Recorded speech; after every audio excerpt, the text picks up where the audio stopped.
enak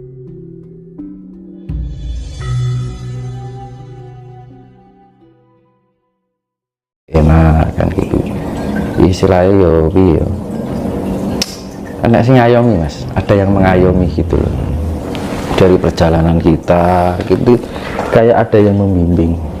Leluhur itu masih bisa membimbing karena saya sendiri merasakan gitu kan, saya itu perjalanan spiritualitas ya dari gunung, laut sampai hutan sendirian gitu kan.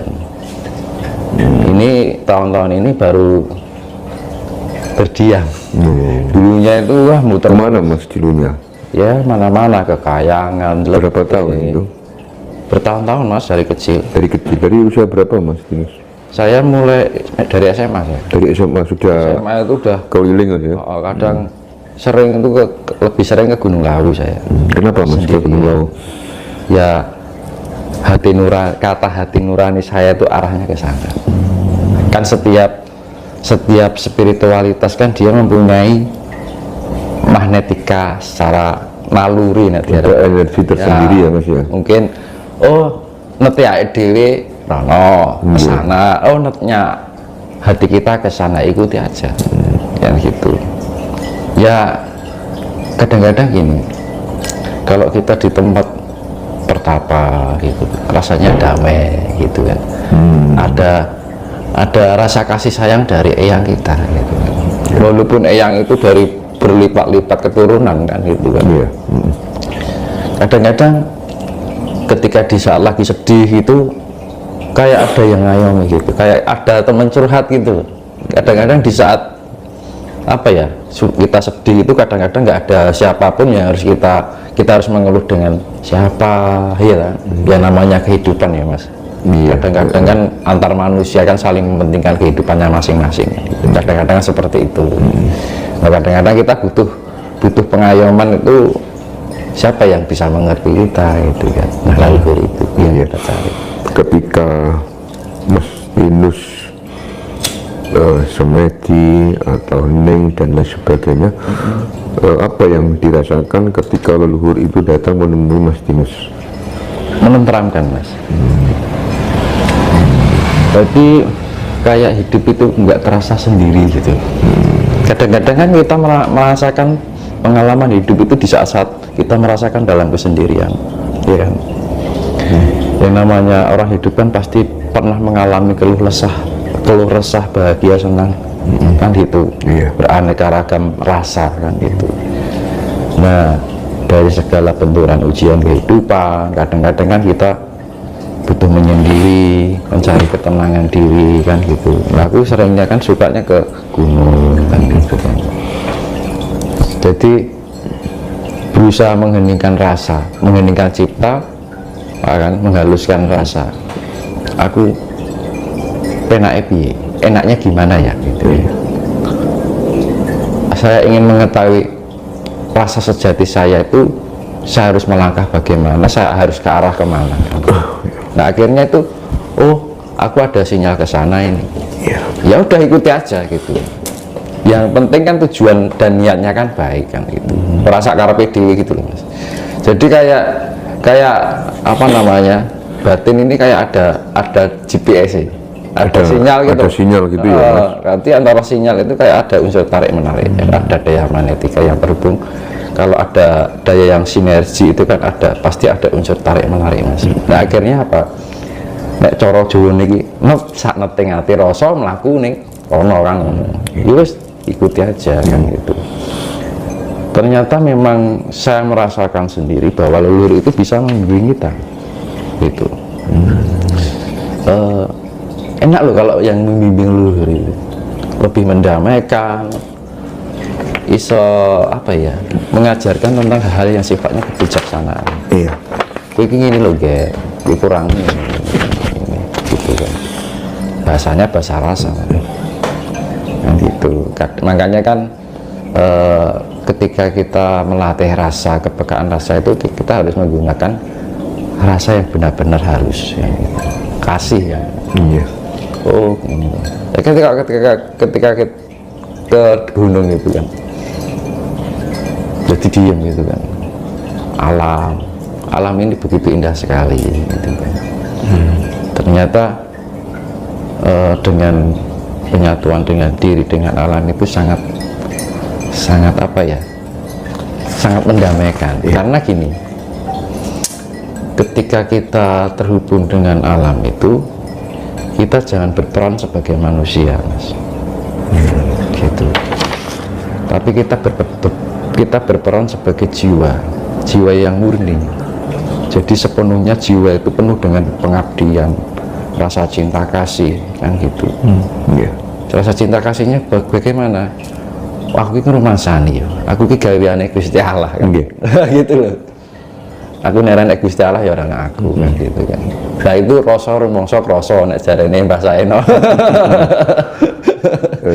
Selama 2 hari di Lawo kemarin, Mas, ada dawuh atau semacam sasmito apa dari yang Lawo Yang kemarin? Iya. Ya kebetulan kan ada dawuh ke sana kan, sebelum suro kan aku pasti selalu naik. Iya. Ya diulingi pokoknya nek diarani wong ya wis monggo, kan gitu. Di apa-apa ke wong nrimo, kan gitu. Jadi kita harus benar-benar menggunakan pikiran yang positif, prasangka yang positif, karsa yang positif. Karena gini, vibrasi alam semesta yang terjadi saat ini itu dalam keadaan vibrasi yang sangat tinggi. Nah, ketika vibrasi ini alam ini dalam mencapai level yang tinggi, kita harus bisa menstabilkan diri. Caranya, Mas?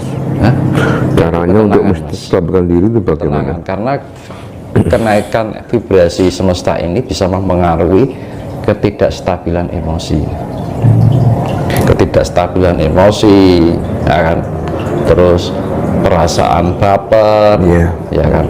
Perasaan yang apa ya, sifatnya itu mudah melukai hati, melukai pikiran gitu.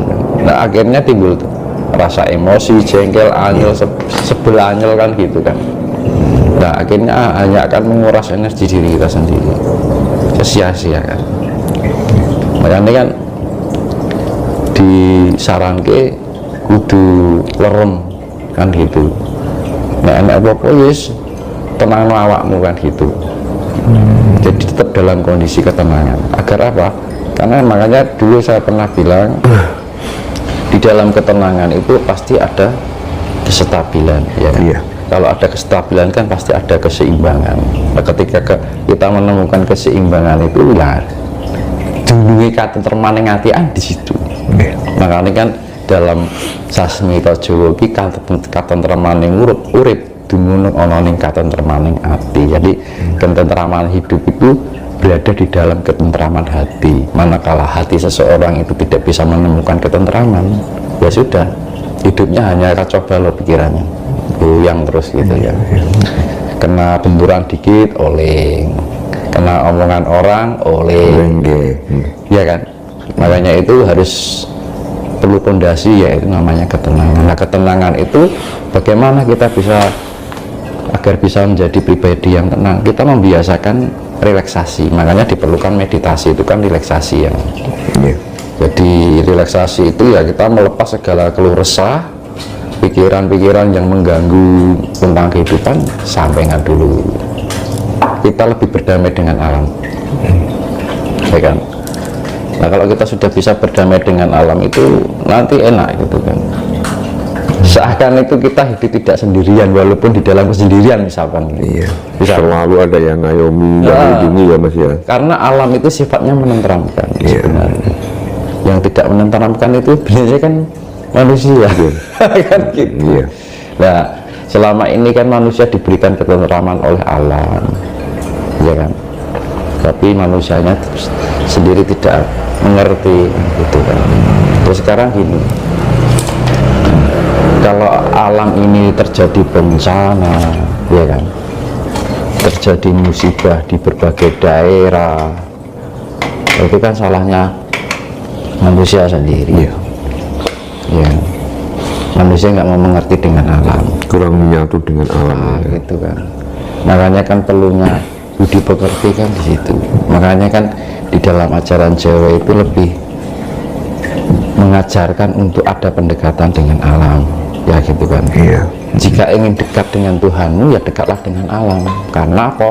Alam itu adalah Gusti Allah ingkang katon, dan gitu. Gusti Allah sing ketok, dan gitu.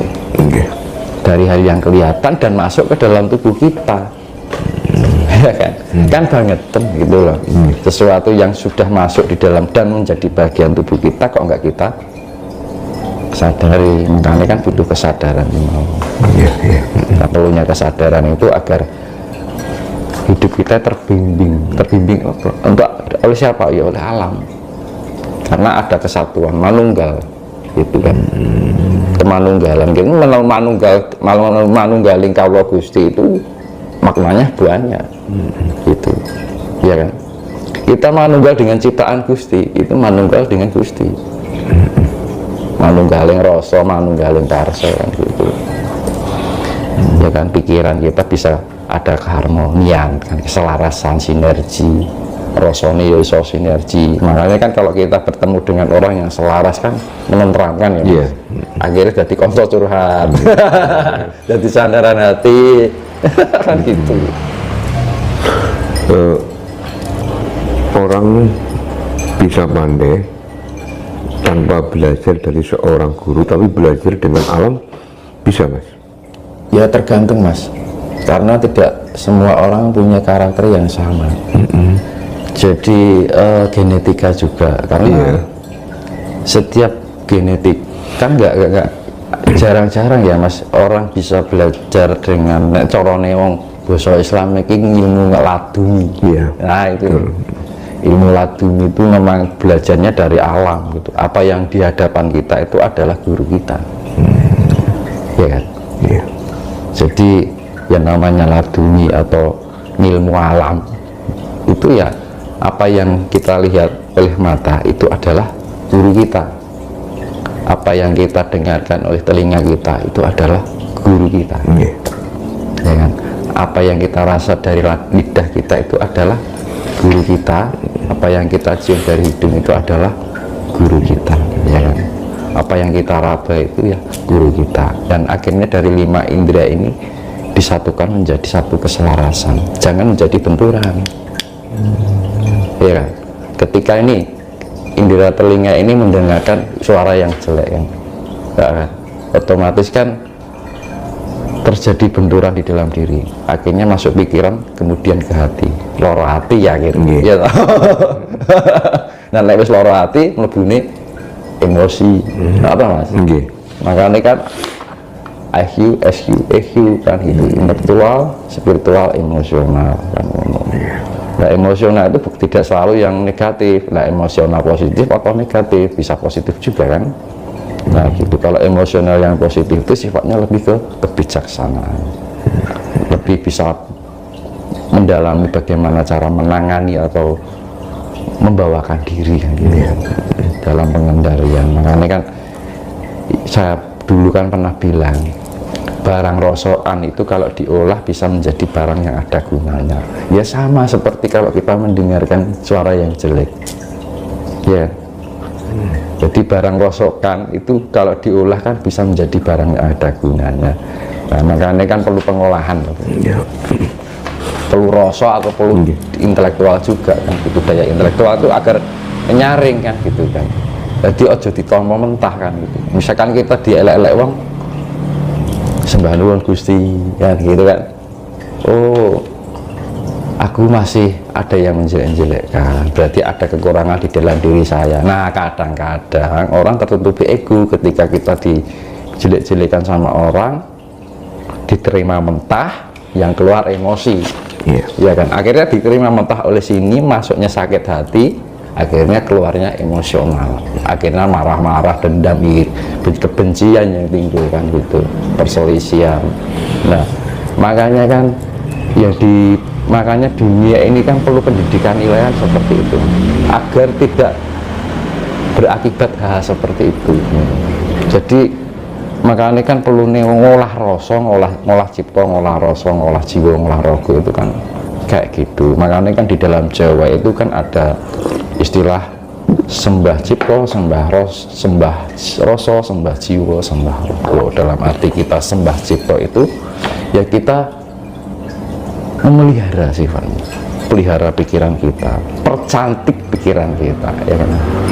Percantik perasaan kita, ya, percantik karsa kita atau perilaku kita kan. Kalau kita bisa mempercantik diri kita, kan yang keluar adalah cahaya. Nah, cahaya ini bisa menerangi. Akhirnya orang mengeluarkan karisma. Nek wong disawang ki nyenengke ngono lho, ya ta, menteramkan. Wong nyawang tok wis nentremke gitu lho. Gampangane kan gitu.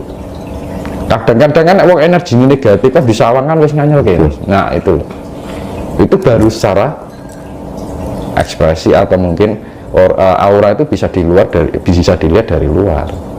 Dari cara ngomong atau cara bertingkah laku atau pancarannya tuh, misalkan orang yang bisa melihat pancaran atau energi itu bisa, oh ini begini, oh ini energinya menenteramkan, ya kan, bisa kan gitu.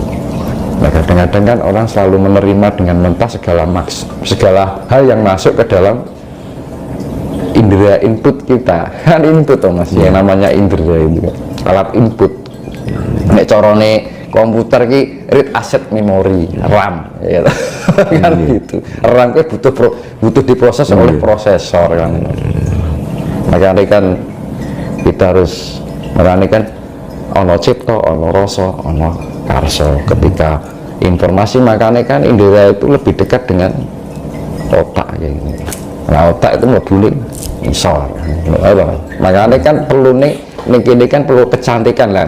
Yang mempercantik apa? Ketika kita bisa wening kan gitu. Makanya kan waktu saya di Lawu itu kan di Kemuning kan, namanya desanya desa Kemuning, ya kan. Ketemu yang wis wening kan gitu. Artinya kan kita bisa menemukan kalau kita sudah wening. Makanya kan waktu saya mendapat sasmitonya di situ. Aneh loh. Orang desa situ saya tanya, Kemuning itu artinya apa? Ngerti. Itu tempatnya di mana mas? Daerah mana? Ya di bawahnya Candi Cetro, di daerahnya itu.